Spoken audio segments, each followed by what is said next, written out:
Hello guys, welcome once more to Class Online. Now in this edition we shall be dealing with some crucial parts of physics that many students find very problematic, and we shall be giving solutions in a simple way to all of them that you will be able to understand, that anyone in the street can understand, even a little child can understand. So as far as it's well explained, we shall be doing that in this series. Stick to us. Now this is Jamb Physics 2015, question number 36 to 40, the last episode of 2015 Jamb, and we shall be destroying Jamb. Don't forget, if you learn anything from this video, click on like button. We have more content to send to you that will better help you understand physics. So let's get to number 36. It says six identical cells, each of EMF 2 volts, are connected as shown in the diagram. The effective EMF or electromotive force of the cell is what? Now, what is the formula for finding the EMF of cells in series? Do you have any idea? Now, actually, it's very simple. Just add together the EMF. So I'm not going to do any solving here, since there are 6 cells and they have EMF of 2 volts. I'm just going to add all the 2 volt cells together. So that's 2 volts in 6 places, and the simple answer is just 12. So that I'm saying 2 plus 2, and that will add up to 2 times 6, and that is 12 volts. And therefore my answer is D, option D, 12 simple volts. And that is the EMF. But the answer is 12 volts because the cells are in series, right? Now, if they are in parallel, you will never add up. Please take note. If they are not in series, if they are in parallel, you will never add up. The only reason why I added up is because it is a series connection, and therefore you add up the EMF, and that is just the answer to the simple question, 12 volts. And therefore, number 36 is 12 volts. Number 37 says, if a pump is capable of lifting 5,000 grams of water through a vertical height of 6 meters in 15 minutes, the power of the pump is what? Now, when we were in SS1, that's year 1 of the senior secondary school, we were taught about work, energy, and power. Can you remember the power formula? Now, remember that power was taught to us as work divided by time. That means power formula is work over time. You must remember. That means that the lesser, now that means the amount of work you can do within 1 second is the amount of power you have. What I mean is that a man is powerful. That this power formula is saying something. It's saying large work within short time means power. That means a man is powerful if he can do multiple work within a little time. Like in the film, in the Avengers film, we have one guy called in the DC comics, we have one guy called the Flash. He could do so much work within a few minutes. That is the meaning of power in science. Power means the amount of work you can do within a short time. That means to do large work within a short time, and that's what the formula of power is saying. Large work over little time, and that is power. So power is work over time, but work can split down into work itself is force times distance. So that means power formula is therefore force times distance over time. Now in the question, we must also know that we don't have force, but we have distance of 60 meters, right? And we have time of 15 minutes, right? But there is no force. So you must also know that force itself is mass times acceleration due to gravity. So mass times gravity is force itself. Force can break down into mass times gravity. Then distance remains distance over time. Now let's see. Now we have mass in the question, right? Now our mass is 5,000. So I'll plug in 5,000. Then acceleration due to gravity, that's G, is always 10 unless you are told otherwise. It's a constant of gravity, and it's always 10 unless you are told to use 9.8, but it is always 10. So G is 10. Then distance is 60, okay, over the time is 15 minutes, but it's a trap. If you put 15 minutes, you will be wrong. You must convert the time to seconds, because time in physics is measured in seconds, not in minutes. So 15 minutes is now 15 times 60. Why 60? Because 60 seconds make 1 minute, okay? So 15 times 60 is my time. Please don't forget to change the time to seconds. It is little but crucial, and it can be deadly if you forget. So now we have 5,000, that's my mass, times my gravity 10, times my distance 60 over that 60 meter over the time 15 times 60, that's in seconds, and that gives me 5,000 times 10 over 60 over 5 times 60. I just cut 60 times 60. 60 cos 60, please. 60 cos 60, and that one is gone. So I'm left with 5,000 times 10 over 15. That 5,000 times 10 is 50,000 over 15, and that gave me 3,333.3, and that is my answer. But I have to change it into standard form. That means I'll move the point from here this way, 1, 2, and 3. Standard form, 3.3 times 10 to the power 3 joule per second, and that is the formula for the power.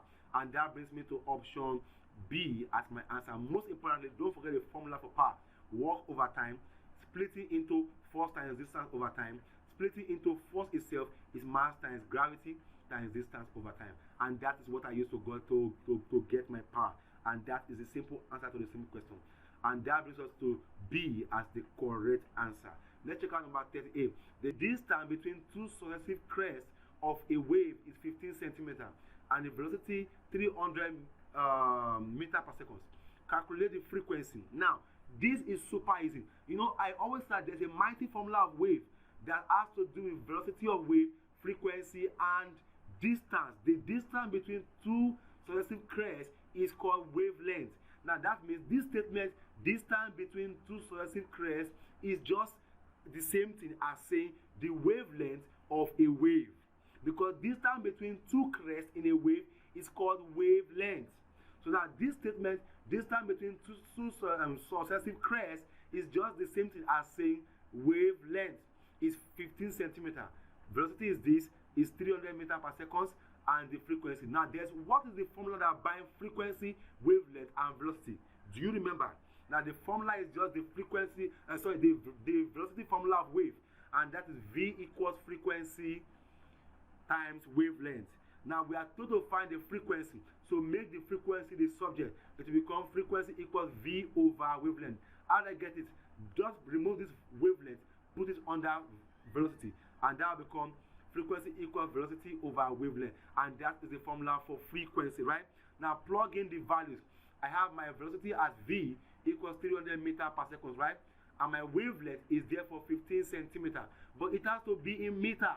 Now, for me to change centimeter into meter, I have to divide it by 100, because 100 centimeters make 1 meter. So dividing it by 100, I'll be getting over 100 means 15 times 10 raised to the power minus 2, because there are 2 zeros in the 100.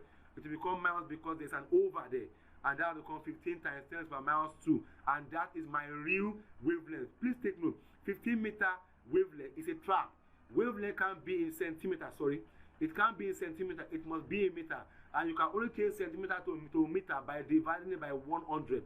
Dividing by 100 means times 10 raised to the power minus 2. And that is the way the wavelength should be. So plug in the value, my from here, frequency is V over wavelength, right? My V is 300. My wavelength that I got finally is 15 times 10 raised to the power minus 2 meter. Okay? Now, divide the number, leave the 10.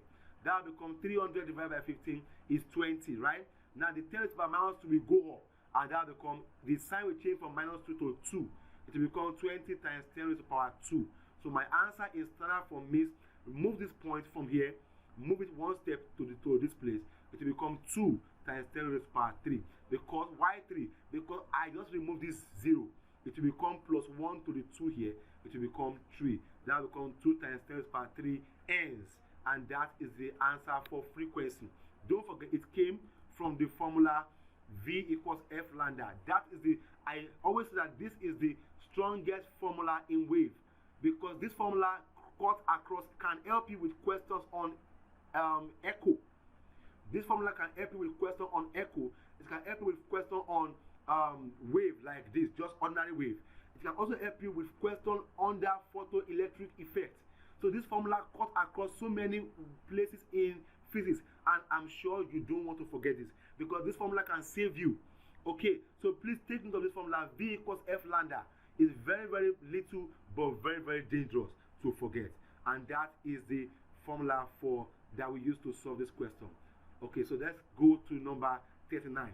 An electric lamp marked 240 volts, 60 watts is left to operate for an hour. How much energy is generated by the filament? An electric lamp has this voltage, 240 volts, and 60 watts means power.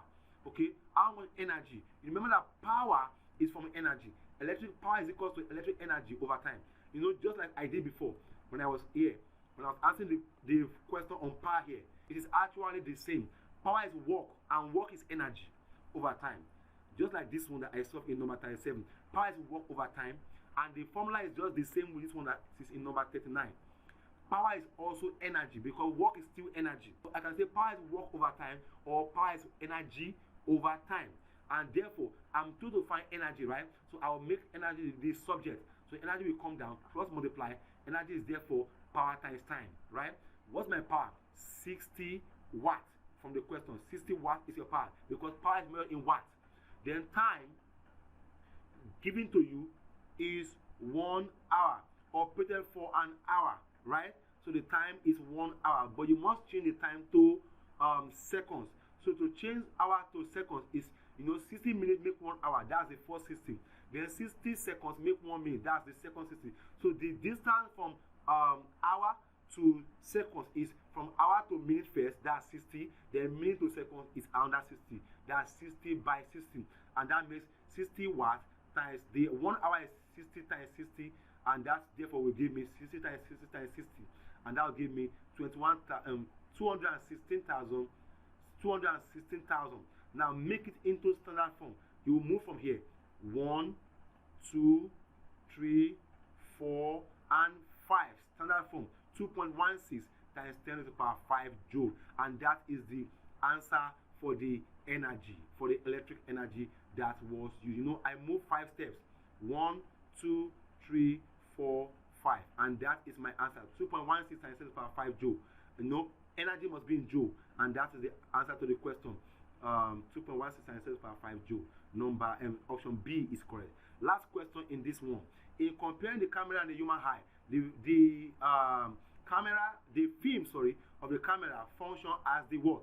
Now, what is the film help to take the image, right? When you snap somebody, when a photographer stand in your phone and say smiles, or say cheese, or say mushing, when you say that kind of thing in your photograph, the photograph opens and taking light.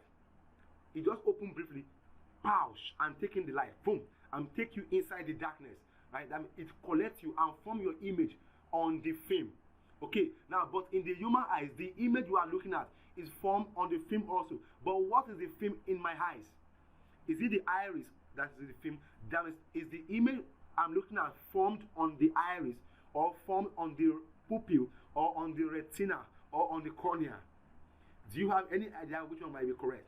Now let's check out the function of these guys. First of all, the pupil. The pupil, or the black dot at the center of the eye, is an opening through which light can enter the eye. Now the pupil, that means in my eyes there's a black dot, right? That black dot, I should have put a picture of the eye here. That black thing in your eye, at the center of your eye, is called the pupil, right? The smallest black hole is the place where the light passes through. So if the light is too bright, you will squeeze your eyes to see, right? That means you are trying to protect your pupil because you can't see when the light is too bright. So the pupil allows light in. Now the cornea, but the question did not say the part where that's what takes in light. It says the part where the image is formed. So the pupil is not correct. The cornea is a clear window at the front of the eye, covering the iris and the pupil. Now the cornea is a skin on your eyes. When you are crying, the tears pass through your cornea. The cornea is like the nylon, or the material that covers your eye. There's a layer in the front of your eye that covers the eye. That layer is called the cornea. Now, but we also have the iris. The function of the cornea is just to cover the iris and the pupil. But that's not what we are asking. We said the part where the image is formed. The iris, or colored part of the eye, surround the pupil. The iris is around. Now the pupil is the smallest dot in the eye where the light passes through. But the iris is the color part, or the brown part of the eye that surround the black part. and that is the iris. You know, some people like to change their iris to blue, okay, or to red, or to whatever color that they like by using this material in the eye. They put it in their eye, and it will change the eye color. The iris, it only change the iris, okay, and the iris surround the pupil, okay. Now, is the color part of the eye surrounded with the pupil. It controls how much light enters the eye by changing the size of the pupil. So the iris is the one that helps to close the pupil. When the light is too bright, it controls the amount of light. But the question didn't say which one controls the light. The question said, where is the image formed? Okay, and that is the film in the camera, but the answer is there for the retina. The retina is deep inside the eyes, at the back of the eye. It is a light-sensitive inner lining at the back of the eye. 10 different layers of cells work together in the retina to detect light and turn it into electric impulse. So the image you are looking at, when you are looking at BC, you are looking at BC. Oh, BC, how are you? The image of BC is, you could see BC because our image has entered your eyes. Okay, and the image is not formed at the iris, no. It's only passed through the iris and gets to form at the retina. But however, so that means all images I'm looking at or we see is formed at the retina, right? So BC is formed at the retina, but however, the way your eyes see is upside down. So that means the image of BC you are looking at her in your eyes, she is upside down. Okay, but now it sends signal of BC to your brain. So when you see the person, you have not really known who you are looking at until the signal gets to your brain. So the eye only collects the image of BC upside down, but you can't tell if it is BC until it gets to your brain. So if your brain, if someone's brain gets damaged, the person can see, but the person doesn't know who is looking at. Who are you? He'll be asking, who are you? Because he does not remember. So the signal must come to your eyes. The signal must come to your eyes, get to your retina. You don't still know who it is until the retina sends the signal through optic nerves to your brain, and then your brain will now say BC, that is BC. Then you are, oh BC, how are you? How did you know? It was not from your eyes. It was not because you saw her. It was because your brain interpreted that this person, I have seen this person before. This person is BC, and that's how you know it is BC. So the images are formed at the retina upside down. But when it gets to the brain brain is the one that turns it right side up. And that's why you see BC standing normal. But if it is left to your eye, you'll be seeing everything upside down because images at the retina are formed upside down. So the answer to number 40 is simply retina. And that is the answer. And that brings us to the end of this section of Jamb 2015. Don't forget, if you learn anything from this video, click on like button. We have more content to send to you that will better help you understand physics. Until we see you again, guys, take care of yourself and bye for now.